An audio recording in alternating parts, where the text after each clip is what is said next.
제9장. 첫 언약에도 섬기는 예법과 세상에 속한 성소가 있더라. 예비한 첫 장막이 있고 그 안에 등잔대와 상과 진설병이 있으니 이는 성소라 일컫고, 또 둘째 휘장 뒤에 있는 장막을 지성소라 일컫나니 금향로와 사면을 금으로 싼 언약궤가 있고 그 안에 만나를 담은 금항아리와 아론의 쌍난 지팡이와 언약의 돌판들이 있고 그 위에 속죄소를 덮는 영광의 그룹들이 있으니 이것들에 관하여는 이제 낱낱이 말할 수 없노라.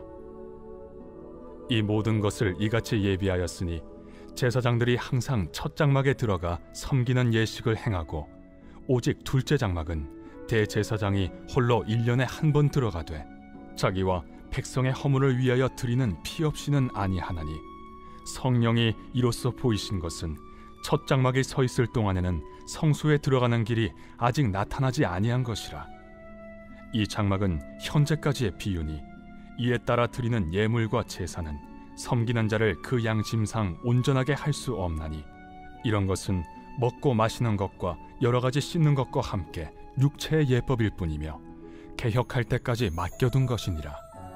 그리스도께서는 장래 좋은 일의 대제사장으로 오사 손으로 짓지 아니한 것, 곧 이 창조에 속하지 아니한 더 크고 온전한 장막으로 말미암아 염소와 송아지의 피로 하지 아니하고 오직 자기의 피로 영원한 속죄를 이루사 단번에 성소에 들어가셨느니라. 염소와 황소의 피와 및 암송아지의 죄를 부정한 자에게 뿌려 그 육체를 정결하게 하여 거룩하게 하거든, 하물며 영원하신 성령으로 말미암아 흠없는 자기를 하나님께 드린 그리스도의 피가 어찌 너희 양심을 죽은 행실에서 깨끗하게 하고 살아계신 하나님을 섬기게 하지 못하겠느냐. 이로 말미암아 그는 새 언약의 중보자시니, 이는 첫 언약 때에 범한 죄에서 속량하려고 죽으사 부르심을 입은 자로 하여금 영원한 기업의 약속을 얻게 하려 하심이라. 유언은 유언한 자가 죽어야 되나니 유언은 그 사람이 죽은 후에야 유효한즉 유언한 자가 살아있는 동안에는 효력이 없느니라. 이러므로 첫 언약도 피 없이 세운 것이 아니니 모세가 율법대로 모든 계명을 온 백성에게 말한 후에 송아지와 염소의 피 및 물과 붉은 양털과 우슬초를 취하여 그 두루마리와 온 백성에게 뿌리며 이르되, 이는 하나님이 너희에게 명하신 언약의 피라. 또한 이와 같이 피를 장막과 섬기는 일에 쓰는 모든 그릇에 뿌렸느니라. 율법을 따라 거의 모든 물건이 피로써 정결하게 되나니 피 흘림이 없은즉 사함이 없느니라. 그러므로 하늘에 있는 것들의 모형은 이런 것들로서 정결하게 할 필요가 있었으나 하늘에 있는 그것들은 이런 것들보다 더 좋은 제물로 할지니라. 그리스도께서는 참것의 그림자인 손으로 만든 성소에 들어가지 아니하시고 바로 그 하늘에 들어가사 이제 우리를 위하여 하나님 앞에 나타나시고 대제사장이 해마다 다른 것의 피로써 성소에 들어가는 것 같이 자주 자기를 드리려고 아니하실지니, 그리하면 그가 세상을 창조한 때부터 자주 고난을 받았어야 할 것이로되 이제 자기를 단번에 제물로 드려 죄를 없이 하시려고 세상 끝에 나타나셨느니라.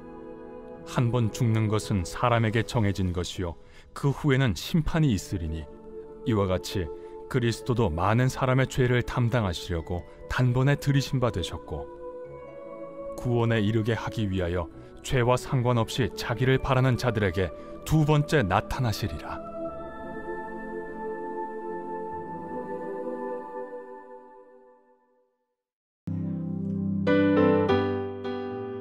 우리 한번 박수 치면서 찬양할까요?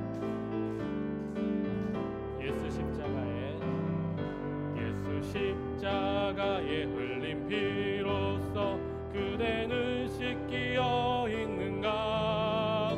더러운 죄 희게 하는 능력을 그대는 참으지 않은가?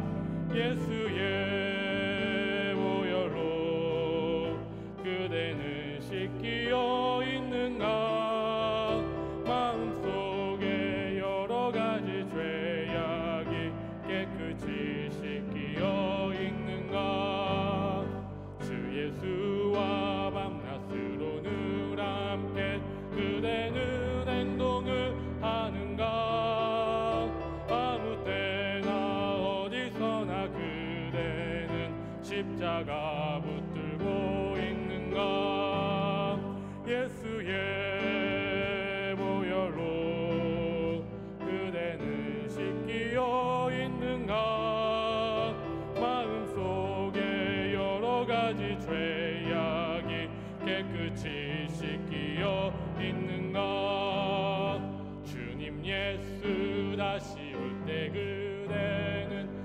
근접하려 복이 있는가? 그대 몸은 거룩한 곳 천국에 들어갈 준비가 됐는가? 예수의 보혈로 그대는 씻기어 있는가? 마음속에 여러 가지 죄악이 깨끗이 씻기어 인 모든 죄에 더러워진 예복은 주 앞에 지금 다 벗어서 샘물같이 솟아나는 보혈로 눈보다 너희게 씻으라.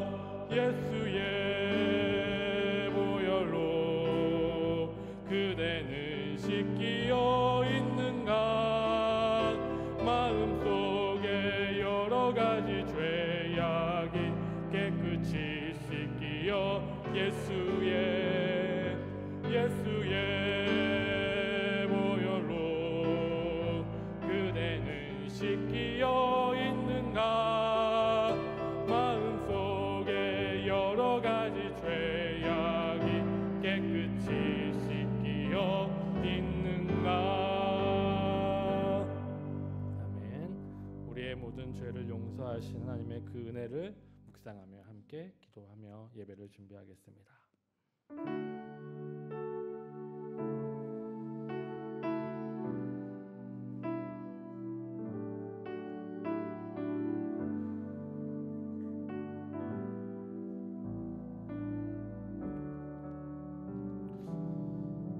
하나님, 이 시간 주님 앞에 나와 예배하게 하여 주심에 감사드립니다.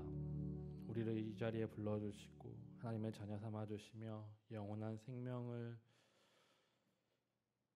믿으며 소망하며 그것을 바라며 살게 하신 하나님의 그 은혜의 크심과 사랑의 그 크심을 온전히 깨닫고 감사하며 영광 돌리는 이 예배 시간 될 수 있도록 우리 마음과 우리의 영혼을 새롭게 하여 주시옵소서.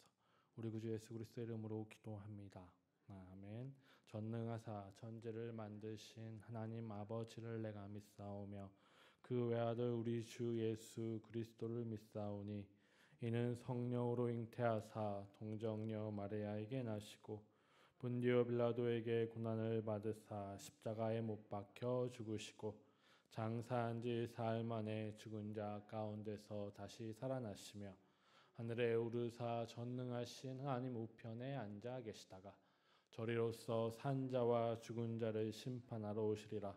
성령을 믿사오며 거룩한 공회와 성도가 서로 교통하는 것과 죄를 사하여 주시는 것과 몸이 다시 사는 것과 영원히 사는 것을 믿사옵나이다.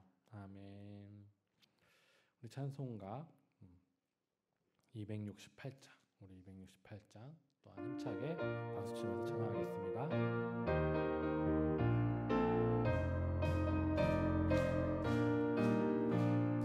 죄에서 자유를 얻게 함은 보혈의 능력, 주의 보혈. 시험을 이기고 승리하니 참 놀라운 능력이로다.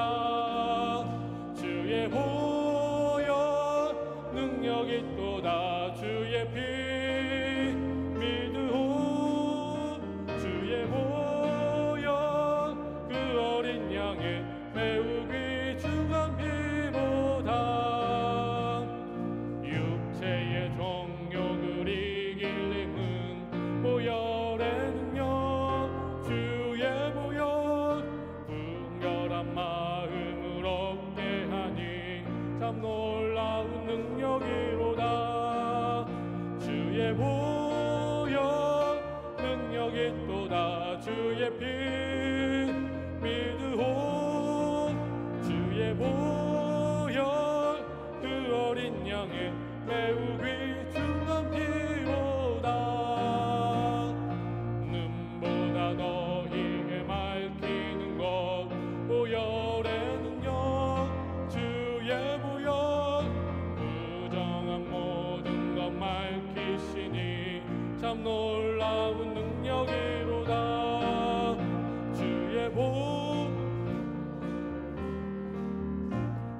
주의 피 믿으오 주의 보혈 그 어린 양의 매우 귀중한 피로다. 그 주의 복음을 전할 제목 보혈의 능력 주의 보혈 날마다 나에게 찬송 주니 참 놀라운 능력이로다. 주의 보혈 능력이 또다. 주의 피 믿으오 주의 보혈 그 어린 양의 매우 귀중한 피로다. 아멘. 하나님께서 오늘 우리에게 주시는 말씀은 히브리서 9장 말씀입니다.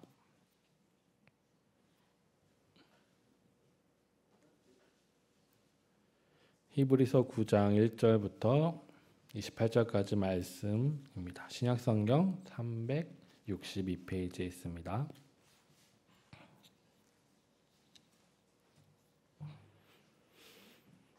히브리서 9장 1절부터 28절까지 말씀입니다. 말씀을 교독하겠습니다. 첫 언약에도 섬기는 예법과 세상에 속한 성소가 있더라.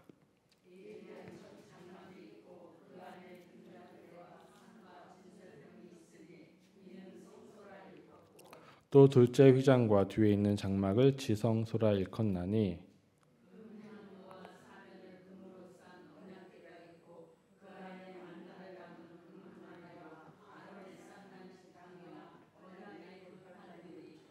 그 위에 속죄소를 덮는 영광의 그룹들이 있으니 이것들에 관하여는 이제 낱낱이 말할 수 없노라.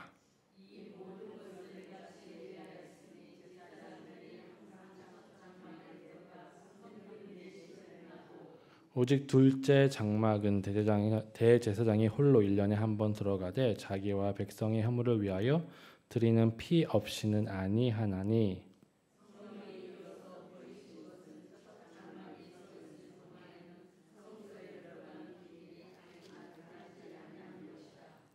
이 장막은 현재까지의 비유니 이에 따라 드리는 예물과 제사는 섬기는 자를 그 양심상 온전하게 할 수 없나니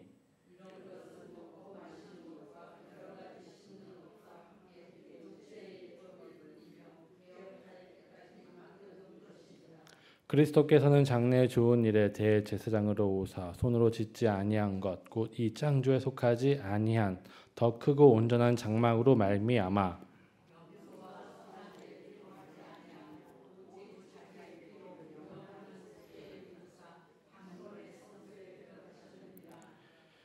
염소와 황소의 피와 및 암송아지의 죄를 부정한 자에게 뿌려 그 육체를 정결하게 하여 거룩하게 하거든.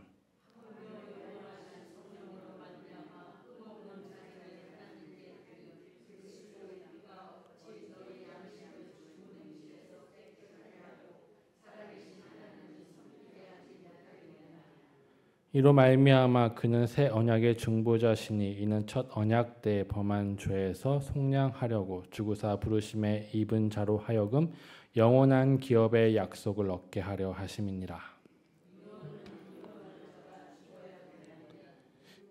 유언은 그 사람이 죽은 후에야 유효한즉 유언한 자가 살아있는 동안에는 효력이 없느니라. 모세가 율법대로 모든 계명을 온 백성에게 말한 후 송아지와 염소 피, 물과 붉은 양털과 우슬초를 취하여 그 두루마리와 온 백성에게 뿌리며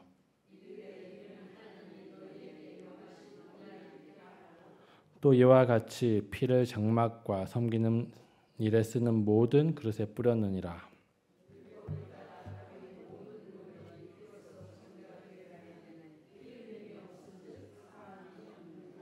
그러므로 하늘에 있는 것들의 모형은 이런 것들로서 정결하게 할 필요가 있었으나 하늘에 있는 그것들은 이런 것들보다 더 좋은 제물로 할지니라.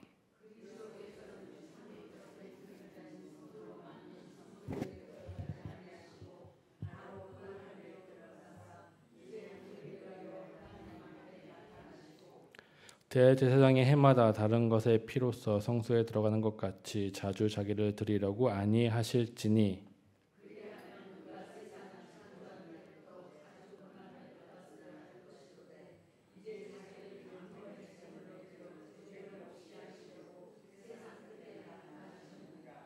한 번 죽은 것은 사람에게 정해진 것이요 그 후에는 심판이 있으리니 이와 같이 그리스도도 많은 사람의 죄를 담당하시려고 단번에 들이신 바 되셨고 구원에 이르게 하기 위하여 죄와 상관없이 자기를 바라는 자들에게 두 번째 나타나시리라. 아멘.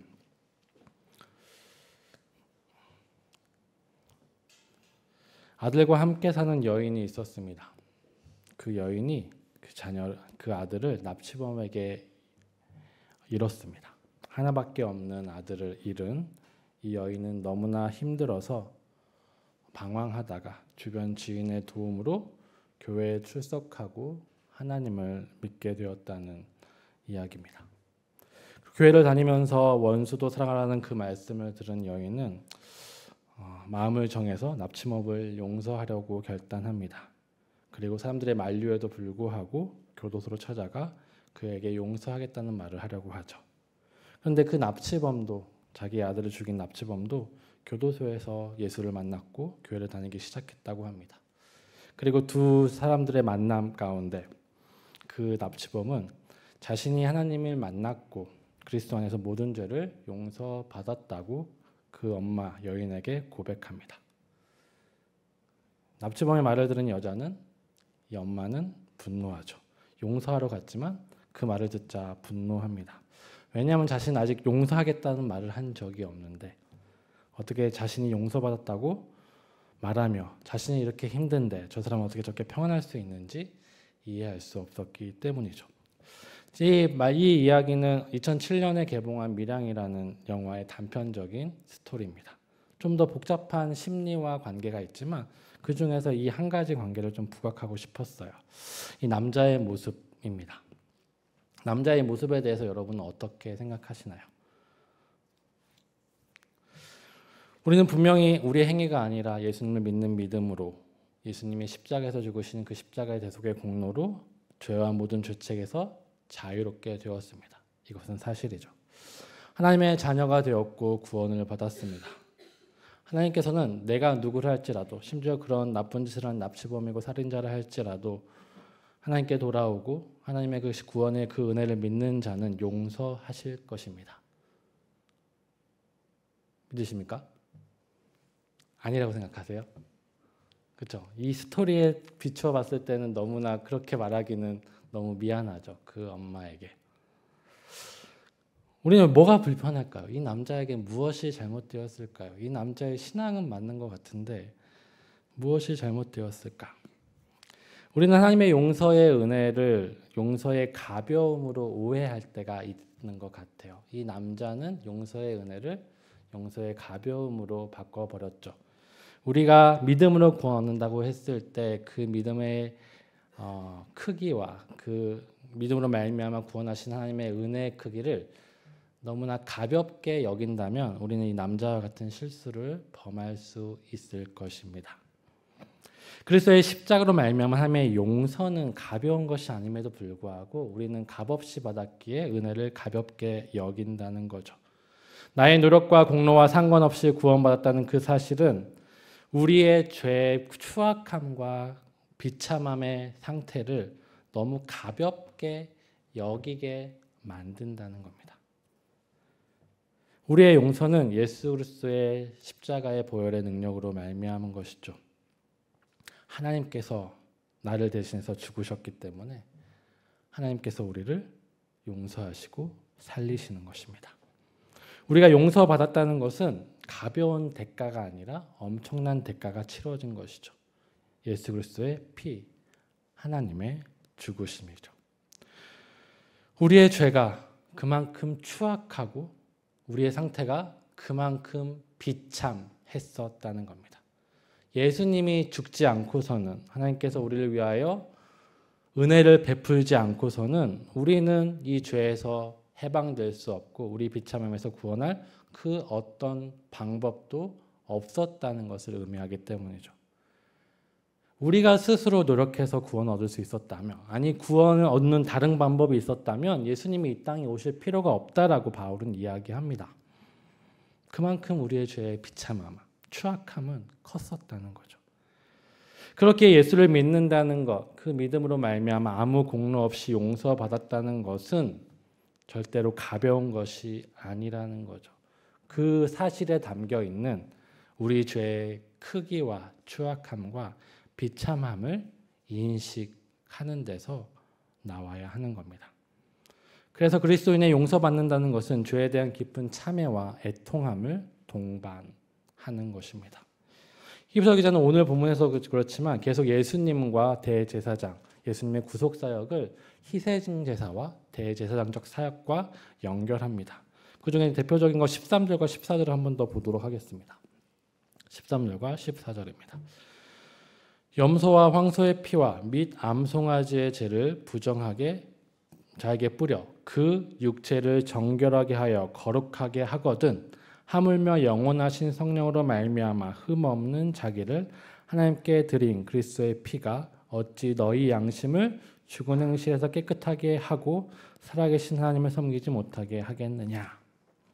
하나님께서 첫 언약 가운데서 이스라엘 백성에 주신 제사법, 성막에서 사역하는 일들, 주신 이제 대제사장적 직분의 온전함이 오직 예수 그리스도의 사역에 있다라고 오늘 본문도 다시 한번 강조하고 있죠.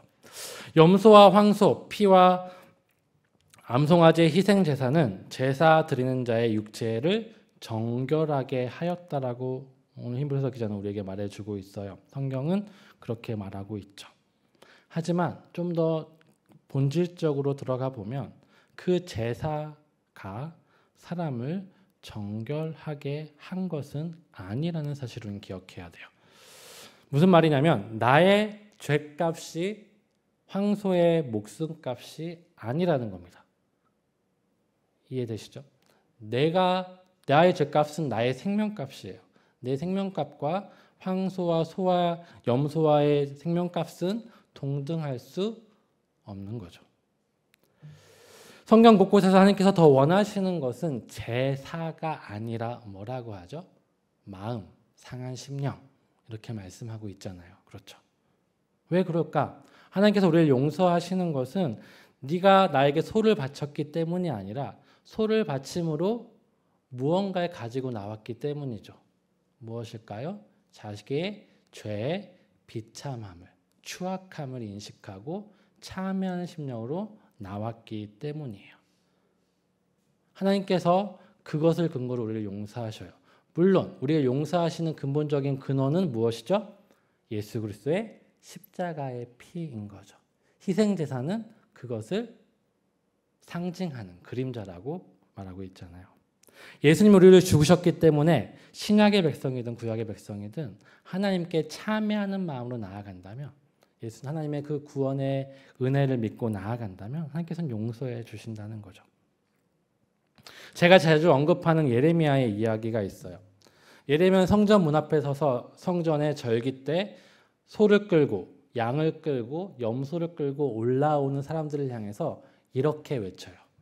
니네가 올라가는, 너희가 지금 가고 있는 저곳이 여호와의 성전이다, 여호와의 성전이다, 여호와의 성전이다 하는 거짓말을 믿지 말라라고 선포했어요. 이게 무슨 의미일까? 그들은 여호와의 성전으로 올라가고 있어요.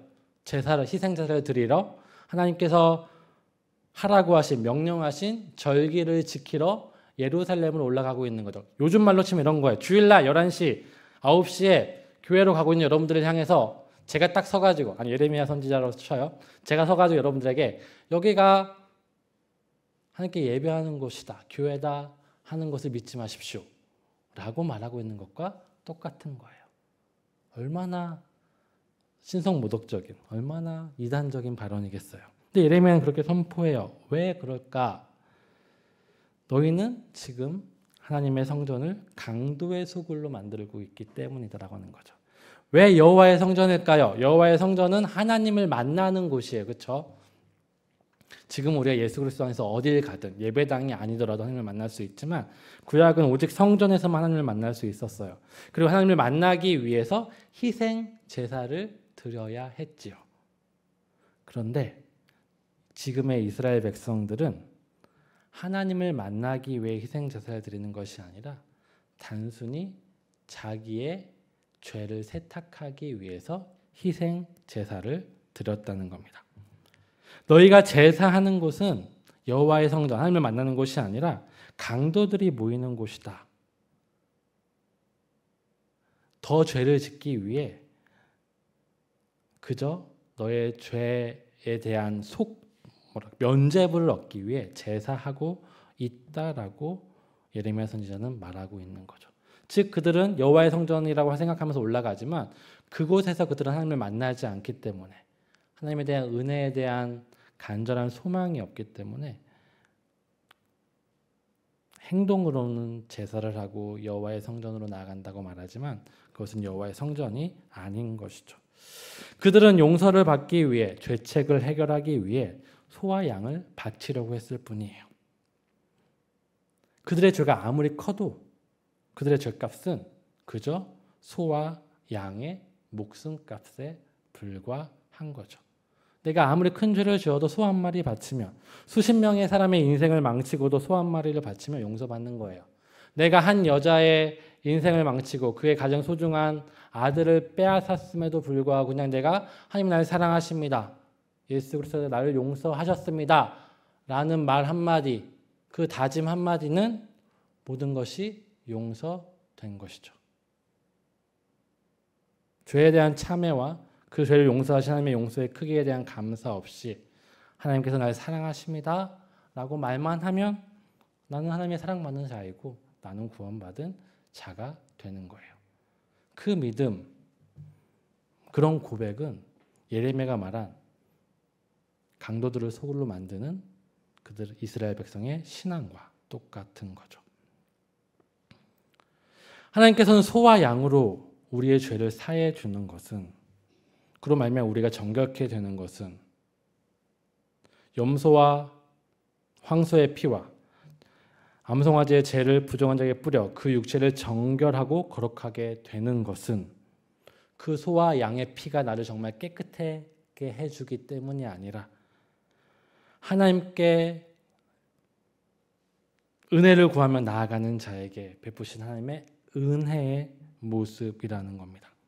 소와 양이 내 죄를 사해 주는 것은 은혜이지 결코 나의 죄값에 합당한, 나의 죄에 대한 합당한 값이 아니라는 거죠.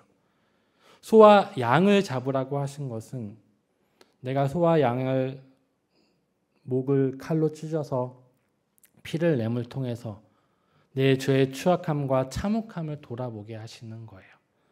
내가 죽어야 되는데 내 죄의 크기가 이 생명이 죽는 것 같이 나의 생명의 상실과도 같은 죄였는데 그것을 나를 죽이지 않으시고 나를 심판하지 않으시고 이 소와 양을 바침을 통해서 나의 대속 제물을 통해서 용서하셨다는 하나님의 그 용서의 크기를 깨닫기 원하셔서 소와 양을 잡게 하신 것이지 소와 양이 내 죄를 대신해 주지 않는다는 겁니다. 그래서 성경은 진정한 제사에는 상한 심령이 있다라고 말하는 거죠. 자신의 죄의 깊이를 깨닫고 그것을 참회하며 하나님의 은혜를 구하는 것이 진정한 제사인 것입니다. 그런 제사를 드리는 자는 예수께서 말씀하신 것처럼 어떻게 할까요? 제사를 드리다가 내가 누군가에게 잘못한 일이 생각이 났어. 하나님 잘못했어요. 용서해 주세요. 이 제물로 나의 죄를 용서해 주세요. 라고 끝나는 것이 아니라 어떻게 하죠? 제사를 드리다가 제물을 놓고 어떻게 합니까? 그 사람한테 가서 미안해. 잘못했어. 용서야. 용서를 구하는 거죠. 그 문제를 해결하는 겁니다. 제사를 하며 그 죄로 인해 끼친 비참함과 참혹함을 깨달았기 때문에 그것을 인해 자신의 잘못을 인해 고통하고 아파하는 형제와 자매의 그 모습을 외면할 수 없는 거죠. 동물의 희생제사를 드리는 자도 이러할 텐데 어떻게 예수 그리스도의 십자가의 대속의 은혜를 받는 우리가 다른 삶의 아픔과 고통, 나의 죄로 말미암아 아파하는 사람들의 삶에 대해서 가볍게 무시할 수 있겠습니까? 희생제사에는 속건제라는 제사가 있어요. 다른 말로 배상제라는 제사입니다. 내가 누군가에게 손해를 끼치면 하나님께 제물을 드리지만 동시에 손해를 끼친 그 사람에게도 배상을 해야 하는 제사인 거죠. 성령께서 하시는 함께 하시는 그리스도의 삶이 어떻게 자신이 준 고통과 아픔에 대해서 외면하고 침묵하며 나는 용서받았으니까 끝이다 라고 말할 수 있겠습니까? 성경은 절대 그렇게 말하고 있지 않다는 거죠. 그 남자의 신앙이 우리를 불편하게 하는 것은 이 남자는 하나님의 은혜를 너무나 가볍게 생각했고 자신이 잘못했던 그 여인에 대하여 용서를 구하지 않았기 때문이겠죠. 이 남자의 신앙은 우리가 바라보는 구원파의 가르침과 비슷한 것 같아요. 구원파라는 이단이 있어요. 구원파라는 이단은 은혜를 가볍게 여기는 사람들이에요.